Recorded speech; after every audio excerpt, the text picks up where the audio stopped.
gusto, buenos días, estar con ustedes y con esta mesa de expositores que han puesto en primer lugar su vida, su libertad, por defenderse a sí mismos y a sus comunidades.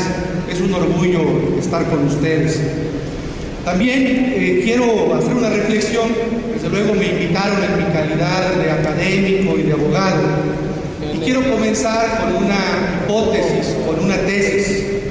La tesis que quiero exponerles a ustedes es que solo el derecho y las instituciones que son legítimas merecen ser obedecidas.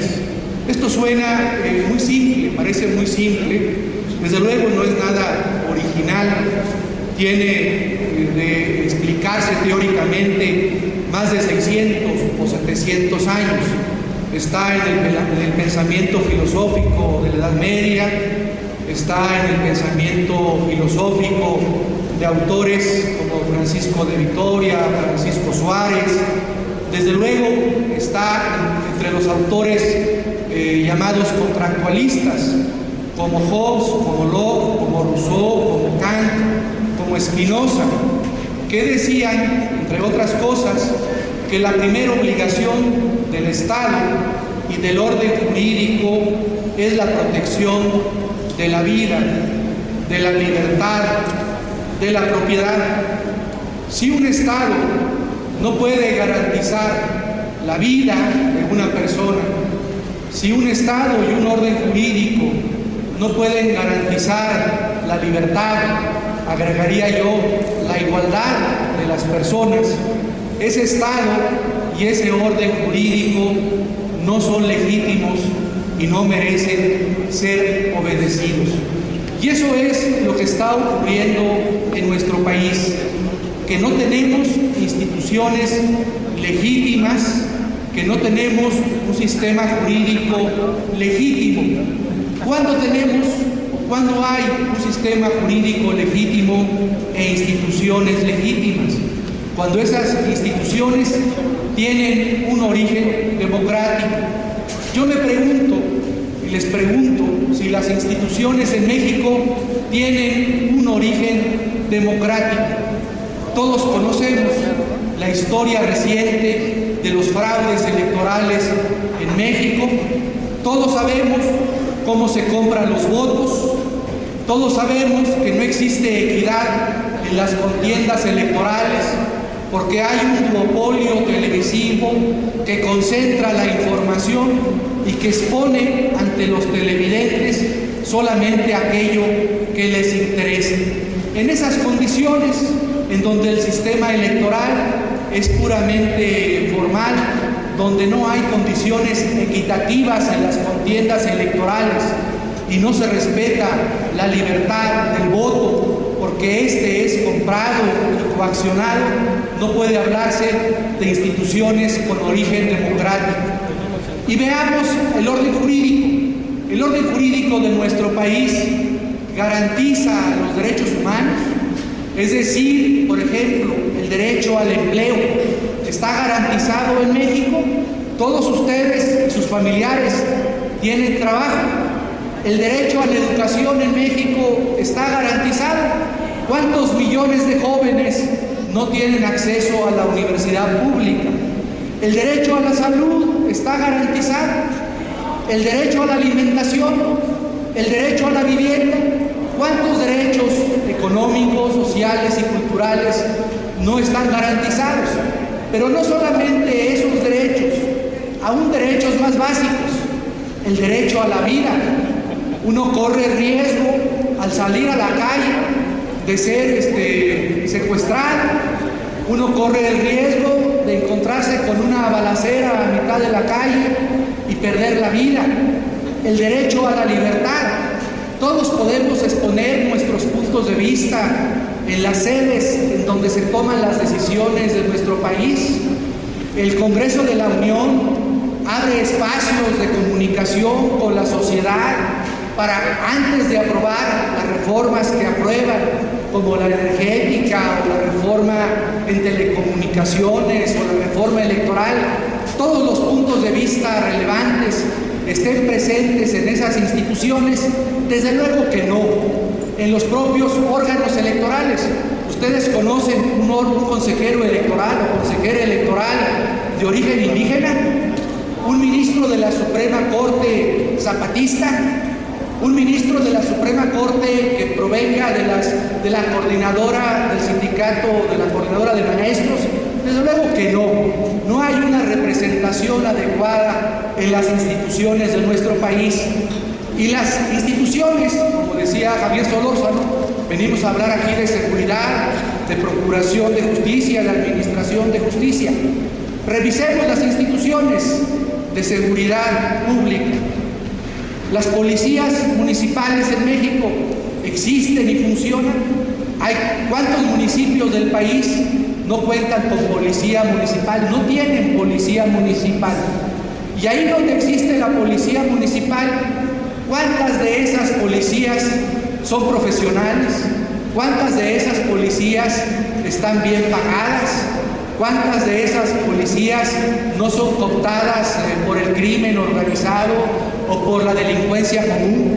Pues tenemos muchísimas policías en México, municipales, estatales y federales, que no cumplen adecuadamente su función. El Estado dice, las autoridades del Estado dicen que las autodefensas violentan la Constitución y la ley, pero no dice nada acerca de cómo el Estado es el primero que violenta la Constitución y la ley. De acuerdo al artículo 21 de la Constitución, la seguridad pública, por ejemplo, es una actividad que solamente pueden realizar las autoridades civiles. Así lo establece la Constitución en el artículo 21. Solamente los civiles pueden realizar la tarea de seguridad pública. ¿Y quién realiza la seguridad pública en nuestro país? Las Fuerzas Armadas, la Secretaría de la Defensa, la Secretaría de la Marina, etc. En el tema de procuración de justicia, ¿funciona adecuadamente el Ministerio Público en México? El Ministerio Público de los estados, el Ministerio Público federal, hay una deficiencia. Todos los que hemos tenido algún problema y que acudimos al Ministerio Público, ya sea como víctimas, a presentar una denuncia o en cualquier otro carácter, no recibimos la atención adecuada. El Ministerio Público no satisface el debido proceso legal garantizado en la Constitución. Simplemente revisemos los niveles de impunidad en México. Los niveles de impunidad en México son escalofriantes. De cada 100 delitos que se cometen en el país, el 99, 98% de esos delitos permanece impune. Cuando los casos llegan a los jueces locales, los jueces federales, garantizan los principios constitucionales, protegen a las víctimas, respetan el debido proceso que establece la Constitución, tampoco. ¿Y qué decir del sistema penitenciario en México? El sistema penitenciario es un caos.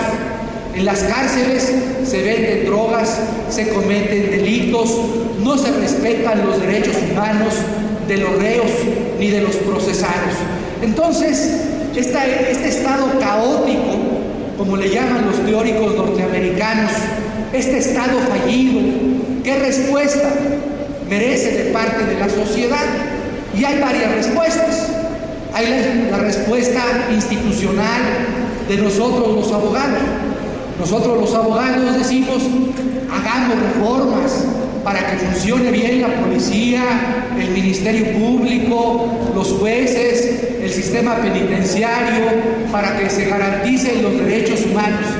Pero pasan los años, reformas van, reformas vienen y los derechos humanos de los mexicanos no son protegidos.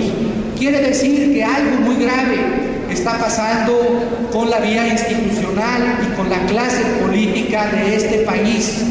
Es una clase política, como explicaba el padre Solalinde, que se preocupa por realizar, por aprobar reformas estructurales que benefician al 1% de la población, una auténtica revolución a favor de los ricos y en contra de los pobres. Y las reformas que deben realizar para tener un mejor sistema de procuración de justicia, un mejor sistema judicial, mejores policías, un mejor sistema penitenciario, para que los jóvenes accedan a la educación, para que todos los adultos tengamos un empleo. Ese tipo de reformas no las realiza la clase política de nuestro país. El sistema institucional está fracasando.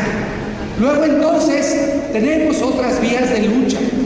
Esas vías de lucha no son anticonstitucionales, no son antijurídicas, como se les hace ver a las autodefensas. Existe, por ejemplo, el derecho de resistencia. El derecho de resistencia es un derecho garantizado en el preámbulo de la Declaración Universal de los Derechos Humanos de 1948. Tenemos principios en la Constitución mexicana como el principio de soberanía popular, contemplado en el artículo 39. Tenemos garantizado hasta el derecho de resistencia en la propia Constitución, en el artículo 136 de la Constitución, donde se establece que si el orden constitucional no es garantizado y protegido por las autoridades, en todo momento el pueblo de México tiene el derecho de que la Constitución recobre su plena vigencia. Es decir, hay muchos derechos en la Constitución: el derecho a la soberanía, el derecho a la legítima defensa, que son derechos que forman parte del orden jurídico nacional e internacional. Y en esos derechos es que se tutelan, es que se fundamenta el papel de las autodefensas en nuestro país. Pero ¿qué nos dice el gobierno? Están violando el artículo 10 de la Constitución porque no tienen derecho a portar armas o armas prohibidas, ¿no? Solamente tienen derecho a poseer armas en sus domicilios. Les invocan también el artículo 17 de la Constitución y les dicen: nadie tiene derecho a hacerse justicia por propia mano.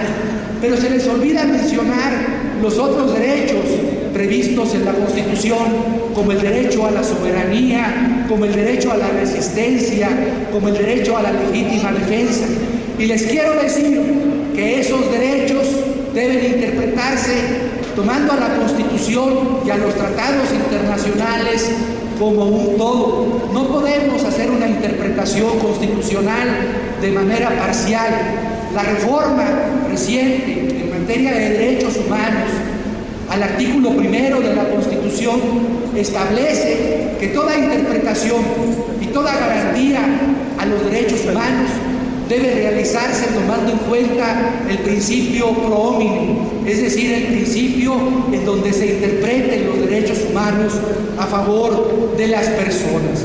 Entonces, yo creo que la autodefensa y la legítima defensa individual y colectiva está reconocida y protegida por el orden constitucional de nuestro país. Y lo que tendría que hacer la clase política de México es abrir los espacios de participación democrática, y son los que no quiere abrir. En 2012, por ejemplo, hubo una tibia reforma constitucional para garantizar algunos medios de democracia participativa, pero son tan estrictos los requisitos para ejercer esos derechos que en la práctica esos derechos son imposibles de realizar. Por ejemplo, para promover una consulta ciudadana, todos ustedes han oído, han leído que se requiere reunir más de 1.600.000 firmas. Es decir, lo que se exige para constituir 8 partidos políticos. En México es más fácil constituir 8 partidos políticos de una vez que promover una consulta ciudadana. El otro derecho que pomposamente se nos vende y se nos dice: hay una iniciativa legislativa, los ciudadanos pueden promover iniciativas de ley, sí, pero hay que reunir 100.000 firmas para presentar una iniciativa al Congreso. Y eso no significa que el Congreso va a dictaminar favorablemente esa iniciativa de los ciudadanos. Y si ya tuvieron oportunidad de revisar el tema de candidaturas independientes en la nueva ley electoral, se darán cuenta que también la figura de la candidatura independiente es casi imposible de llevar a la práctica. Entonces, ante este panorama de Estado fallido, ante la cancelación de los canales ciudadanos de participación democrática, ante un sistema electoral que no es equitativo, que no es libre, ante instituciones fracasadas como la policía, como los jueces, como el Ministerio Público, como el sistema penitenciario, ¿qué camino les queda a los ciudadanos? El único camino que nos queda a los ciudadanos es el de defender nuestra libertad, nuestra igualdad, nuestra propiedad y nuestra vida. Termino con una cita de John Locke, que no era un autor de izquierda, era un liberal. Seguramente hoy sería un neoliberal. John Locke decía que cuando se crea el Estado hay 3 derechos que nunca se entregan al soberano.